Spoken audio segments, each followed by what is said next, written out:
Assalamualaikum warahmatullahi wabarakatuh.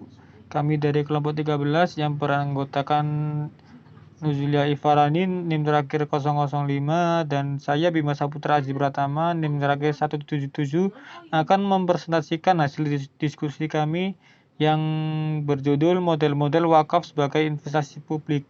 Silakan menonton. Assalamualaikum warahmatullahi wabarakatuh. Saya Nuzulia Ifarani, NIM terakhir 005, akan menjelaskan tentang pengertian wakaf. Wakaf secara bahasa berasal dari bahasa Arab waqafa. Asal kata waqafa berarti menahan, berhenti, diam di tempat, atau tetap berdiri. Kata waqafa yakifu waqfan sama artinya dengan habasa yahbisu tahbisan atau menahan. Wakaf dalam bahasa Arab mengandung pengertian menahan harta untuk diwakafkan, tidak dipindah milikkan. Menurut Munzir Kohaf, wakaf adalah memberikan harta atau pokok benda yang produktif terlepas dari campur tangan pribadi, menyalurkan hasil dan manfaatnya secara khusus sesuai dengan tujuan wakaf, baik untuk kepentingan perorangan, masyarakat, agama, atau umum. Dari segi fikih, para fuqaha berbeda pendapat dalam mendefinisikan wakaf. Berikut ini beberapa rumusan atau penjelasan tentang wakaf dari para ulama. Yang pertama, menurut Hanifah yang disadur oleh Wahba al-Abu Juhaili, wakaf adalah penghentian benda tidak bergerak dari pemilikan wakif secara hukum dan penyedekahan manfaatnya untuk kepentingan umum.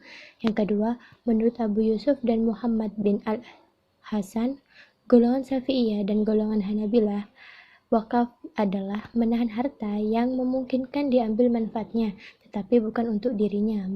Dibelanjakan wakif untuk mendekatkan diri kepada Allah Subhanahu wa taala. Dengan diwakafkan itu, harta keluar dari pemilikan wakif dan harta tersebut secara hukum milik Allah Subhanahu wa taala. Bagi wakif terhalang untuk memanfaatkannya dan wajib mendermakan hasilnya untuk tujuan kebaikan. Yang ketiga, menurut golongan Malikiyah, wakaf mempunyai arti bahwa pemilik harta memberikan manfaat harta yang dimiliki bagi mustahik. Menurut mereka, harta tersebut dapat berupa benda yang disewa, kemudian hasilnya diwakafkan. Kelebihan dari pendapat Malikiyah ini, yakni orang yang berwakaf tidak harus menunggu yang bersangkutan memiliki benda yang diwakafkan, akan tetapi cukup menyewa benda. Yang akan diwakafkan adalah hasilnya. Di sisi lain, pendapat ini akan menyebabkan lemahnya lembaga wakaf dan tidak sesuai dengan pendapat jumhur ulama bahwa benda yang diwakafkan itu harus tetap zatnya dan dapat dimanfaatkan terus-menerus. Maka, wakaf secara umum jika dilihat dari perbuatan orang yang mewakafkan, wakaf adalah suatu perbuatan hukum dari seseorang yang sengaja memisahkan atau mengeluarkan harta bendanya yang mana manfaatnya untuk keperluan di jalan Allah, dan dapat pengertian dari beberapa definisi di atas bahwa harta benda milik seseorang atau kelompok, harta benda tersebut tidak habis apabila dipakai, harta tersebut dilipas kepemilikannya oleh si pemilik, kemudian harta tersebut tidak bisa dihibahkan, diwariskan, atau diperjualbelikan, dan manfaat harta benda tersebut untuk kepentingan umum sesuai dengan syariat Islam. Selanjutnya, dasar hukum wakaf. Yang pertama, Al-Quran. Dalam Al-Quran terdapat beberapa ayat yang menganjurkan untuk menunaikan wakaf. Salah satunya yaitu Quran Surat Al-Imran ayat 92. Bismillahirrahmanirrahim. Lan tanalul birra hatta tunfiqu mimma tuhibbun wa ma tunfiqu min syai'in fa innallaha bihi alim. Yang artinya, kamu sekali-kali tidak sampai kepada kebajikan yang sempurna sebelum kamu menafkahkan sebagian harta yang kamu cintai, dan apa saja yang kamu nafkahkan, maka sesungguhnya Allah mengetahuinya. Ayat di atas menjelaskan bahwa seseorang tidak akan sampai atau tidak akan memperoleh kebajikan yang sempurna sebelum seseorang menafkahkan sebagian harta yang ia cintai, seperti halnya wakaf. Hal ini pula berdasarkan riwayat bahwa Abu Talha ketika mendengar ayat tersebut, beliau segera mewakafkan sebagian harta yang ia cintai, yaitu sebuah kebun yang terkenal dengan kesuburannya. Kemudian Rasulullah menasihatinya agar mewakafkan perkebunan tersebut. Maka Abu Talha mengikuti nasihat tersebut. Kemudian Abu Ubaid mengatakan, walaupun kata infak dalam ayat tersebut menunjukkan arti sunnah, namun umat Islam dianjurkan untuk merealisasikan dalam mencapai tujuan infak tersebut, maka ayat tersebut menjadi dalil disyariatkan wakaf. Yang kedua, hadis riwayat Muslim dari Abu Hurairah, Rasulullah SAW bersabda, yang artinya telah meriwayatkan kepada kami Yahya bin Ayyub, Qutaibah dan Ibnu Hujar, mereka berkata, telah meriwayatkan kepada kami Ismail dari Al-Ala dari ayahnya dari Abu Hurairah bahwasanya Rasulullah SAW bersabda, jika seseorang manusia meninggal, maka terputuslah seluruh amalnya, kecuali 3 perkara, sedekah jariyah, ilmu yang bermanfaat, dan anak soleh yang mendoakannya. Hadis riwayat Muslim di Al-Musnad Al-Sahih nomor 1632. Penjelasan hadis di atas bahwa sedekah jariyah diterangkan oleh para ulama dengan nama wakaf. Imam Nawawi mengatakan bahwa dalam hadis tersebut ada dalil yang membenarkan hukum wakaf dan agungnya pahala bagi yang melakukannya. Sedangkan Imam Muhammad Ismail Al-Qahlani menyebutkan penafsiran para ulama terhadap kata sedekah jariyah dengan mengatakan bahwa hadis tersebut dikemukakan di dalam bab wakaf karena para ulama menafsirkan sedekah jariyah seperti wakaf. Yang ketiga, ijma'. Menurut Al-Baghawi bahwa wakaf telah diamalkan oleh seluruh ulama baik pada zaman sahabat atau pada zaman setelahnya. Mereka tidak berselisih tentang bolehnya wakaf tanah atau wakaf benda bergerak, dan para sahabat muhajirin dan ansor melakukan wakaf baik di Madinah atau di tempat lainnya. Memiliki riwayat satupun dari mereka mengingkari adanya syariat wakaf, dan tiada dari mereka mencabut kembali wakaf yang telah diberikan dengan alasan mereka masih membutuhkannya. Sehingga kesimpulannya berdasarkan dalil-dalil di atas bahwa wakaf merupakan anjuran yang diperbolehkan oleh Islam. Yang keempat yaitu dasar hukum wakaf dalam peraturan perundang-undangan. Wakaf menurut Undang-Undang Kuwait yaitu menahan harta dan menyalurkan manfaatnya sesuai dengan hukum-hukum dalam perundang-undangan ini. Undang-Undang Wakaf Kuwait 1996 Pasal 1. Definisi ini mencakup satu pemahaman bahwa wakaf manfaat diperbolehkan karena dalam definisinya disebutkan bahwa harta bukan benda dan tidak menyebutkan batasan wakaf dalam waktu tertentu. Selanjutnya, rukun dan syarat wakaf. Yang pertama, wakif atau orang yang mewakafkan. Dalam hal ini, syarat wakif adalah merdeka, berakal sehat, baligh atau dewasa, tidak berada di bawah pengampuan. Karena wakif adalah pemilik sempurna harta yang diwakafkan, maka wakaf hanya bisa dilakukan jika tanahnya adalah milik sempurna wakif tersebut.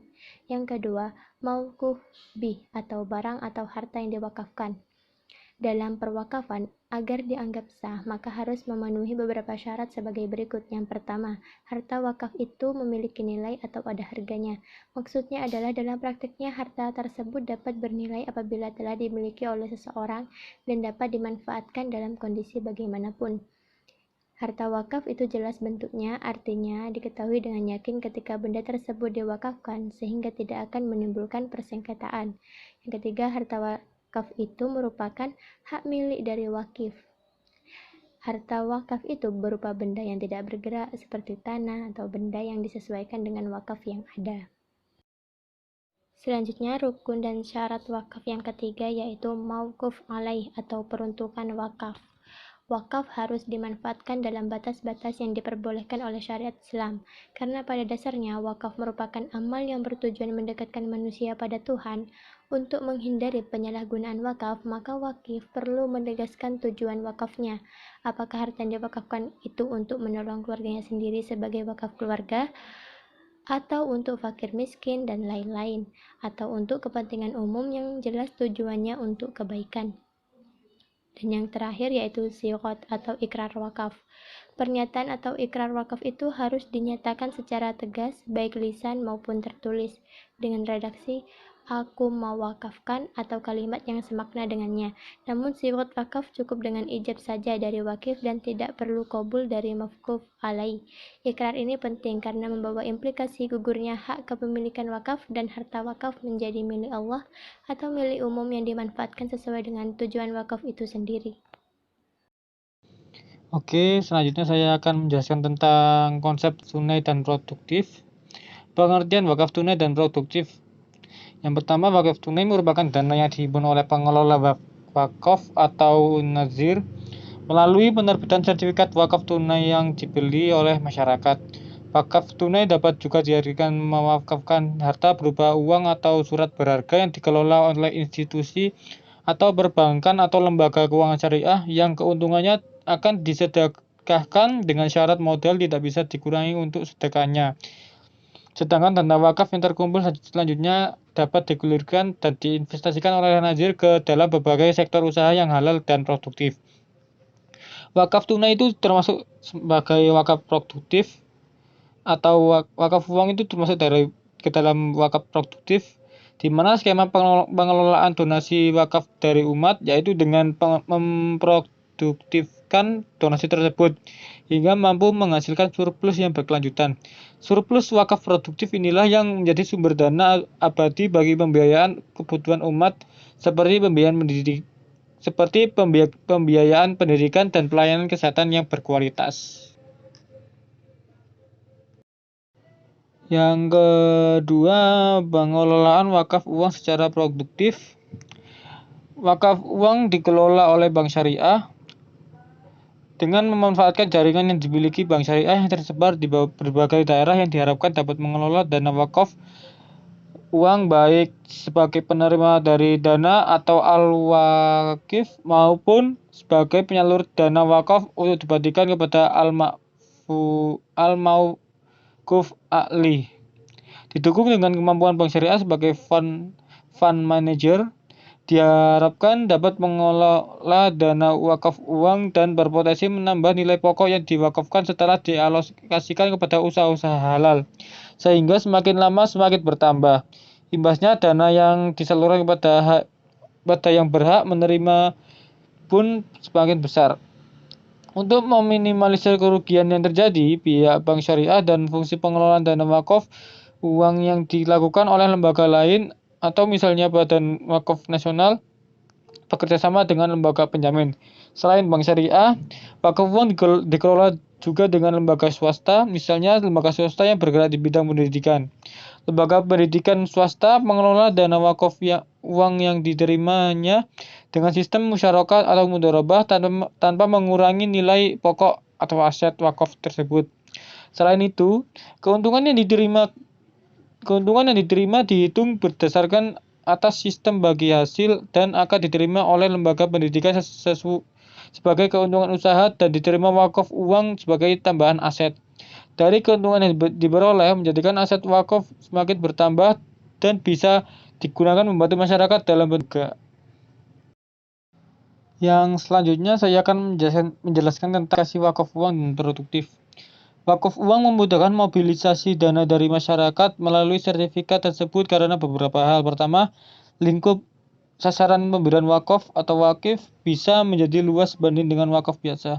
Kedua, dengan sertifikat tersebut dapat dibuat berbagai macam pecahan yang disesuaikan dengan segmen muslim yang dituju yang dimungkinkan memiliki kesadaran beramal tinggi. Ketiga, wakif tidak perlu menunggu kaya raya atau tuan tanah untuk berwakaf karena uang lebih mudah dapat dipecahannya dan dapat berupa wakaf kolektif dengan berbagai kemudahan yang ditawarkan dalam wakaf uang. Maka umat akan lebih mudah memberikan kontribusi mereka dalam wakaf tanpa harus menunggu kapital dalam jumlah yang sangat besar. Sekian presentasi dari kami. Jika ada salah kata, mohon maaf. Wassalamualaikum warahmatullahi wabarakatuh.